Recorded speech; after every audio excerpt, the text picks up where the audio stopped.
El joven Manos de Tijera tiene más o menos mi edad, días más, días menos, se estrenó en 1990 y es una película que me costó muchísimo tiempo poder sentarme a verla porque me daba muchísimo miedo el personaje de Edward, muchísimo miedo el personaje interpretado por Johnny Depp.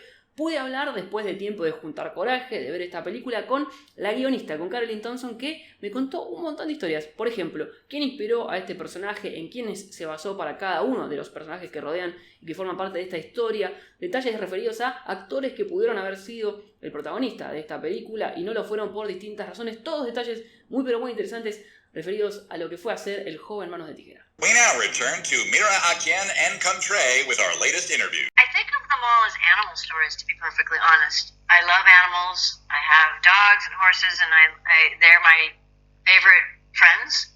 And I think their emotions are really clear, and I think their feelings are really clear, and I think their motivations are really clear, unlike people. And so I mean, offbeat is another way of saying, you know, I write about animals, and whether or not it's Edward Scissorhands or literally animals like Black Beauty, if you think of all of my stories, they're all animal stories. Those are your hands. I think you should just come home with me.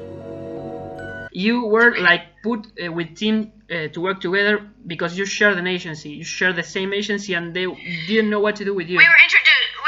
They didn't know what to do with us. He had done Pee-wee's Big Adventure. I had written a really strange little novel that I had adapted into a movie with the director Penelope Spheris, and we sold it many times, but it never got made. And they just didn't, you know, I think we were both sort of the oddball, the offbeat, you know, clients, and so my agent, you know, so he claims, had the idea of having us have lunch together, and we indeed were, you know, we spent like 6 hours together that day. We like ate lunch and walked on the beach and talked and yapped and laughed, and you know, I mean, we obviously have very compatible sensibilities, or at least particularly then we did. I would say maybe 3 months into our friendship, we were having a drink at a place called the Bombay Bicycle Club in Santa Monica, which I'm not even sure if it's still there or not, and that's when Tim told me about the drawing he had made, and that's when I said, stop right there. Can I bring him to show and tell on Monday? He's a highly imaginative character. It seems clear that his awareness of what we call reality is radically underdeveloped. He never showed me the picture, actually, until much, much later. He just told me about it, and he told me about a character he had imagined when he was younger, who had scissors instead of hands, and he and I both grew up in American suburbia, where the surface is really beautiful and the underneath is really ugly, and I'm talking about emotionally. And so when he told me that image, I just I knew the story in my head. That doesn't happen very often. In fact, I think that's maybe the only time it ever happened to me. But I was like, stop right there. I know exactly what to do with that. I'm going to go home. I was at that time a fiction writer mostly. I said, I'm going to go home. I'm just going to write what's in my head, and I'll show it to you, and we can see if we can go forward. And obviously we did. From Tim Burton comes the most incredible tale of a most unusual character. The deal that we made with 20th Century Fox, when Scott Rudin was the president of production there, was no meetings, no notes, no nothing. And when we turned the script in, they had a weekend to say yes or no. That's it. That's the best way to work. Yeah, but you know, I've never heard of a deal like that before or since. That was like a brand new idea, and I've never had one before or since. But it was the only way to do this movie because, as I said, you know, there's just too many logical questions to ask, and the script went in on a Friday, and on a Monday they gave it a green light. Yeah, well, because you know, Tim had an impeccable record at that point. I mean, they'd have been stupid to say no. Yeah. You know. Kim, this is Edward who's gonna live with us. Well, this must be quite a change for you, right, Ed? Here's the thing about that script, is that it's so improbable that many people would have, you know, it would have been destroyed in what we call the development process in Hollywood. People would have said, you know, how does he go to the bathroom? How does he digest food? How does he do this? How does he do that? I mean, Tom Cruise wanted to play the part, but was too baffled by he was stuck on that question of how did this character go to the bathroom, and I said, like, if you're asking that question, you're not the right person. So I wanted John Cusack and Laura Dern, and Johnny Depp knows that. And loves to tease me about it when I see him. So why didn't they got the part? So how did they audition for it? I'm a writer.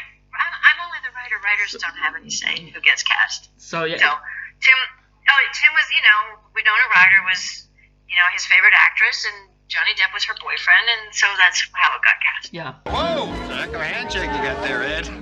Why scissors? Well, for him, you'd have to ask him that, but for me, it was all about that feeling that you can't connect, right? And if you literally have scissors instead of hands, you can't touch anybody, you can't hug anybody, you can't. So it was like the most stupid, outrageous metaphor.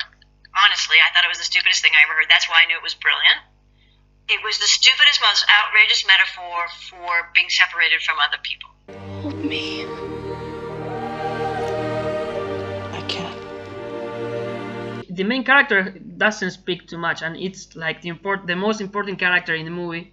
He hasn't. I know. Somebody counted how many words he speaks. I think it's like 200 or something. I don't know. Yeah, so it's not very many words. Was it hard to maybe write to create a main character that wasn't the kind that speaks a lot and doesn't shine? Because he was based on my dog. And dogs don't talk. Yeah. I had this wonderful dog who, if she'd had the proper, stuff in her throat, could have spoken. She would always go blah blah blah blah blah, but she didn't have the proper larynx, pharynx, whatever, and that's sort of, I modeled Edward on her. So he's a dog, he wants to please, he's loving, he doesn't judge, he thinks only good things about everybody, he's like the best dog you ever met in your life. Joyce, I just saw this strange guy driving with Peg. Did you get a good look at it? And what about the rest of the characters? Is it true that they were like based on people from your family, or? They were based on.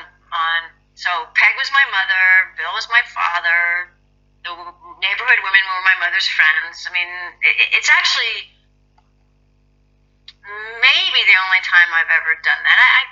Occasionally I base a character on a person I know, but in that case, yes, it was based on people that I know. And they were not happy. I want to ask you that if you told them that, okay, you are this character, you are that character, so they weren't happy at all about this. It's like pretty much not. But my mother was happy. My mother recognized herself and she was happy, but her friends were never happy with her, so what the hell. And what did they tell you? What did they tell you about the movie? About their feelings about being in the movie? Oh, I come from a culture where no one tells anybody anything, so basically they just didn't talk to me. Those are your hands? Edward Scissorhands.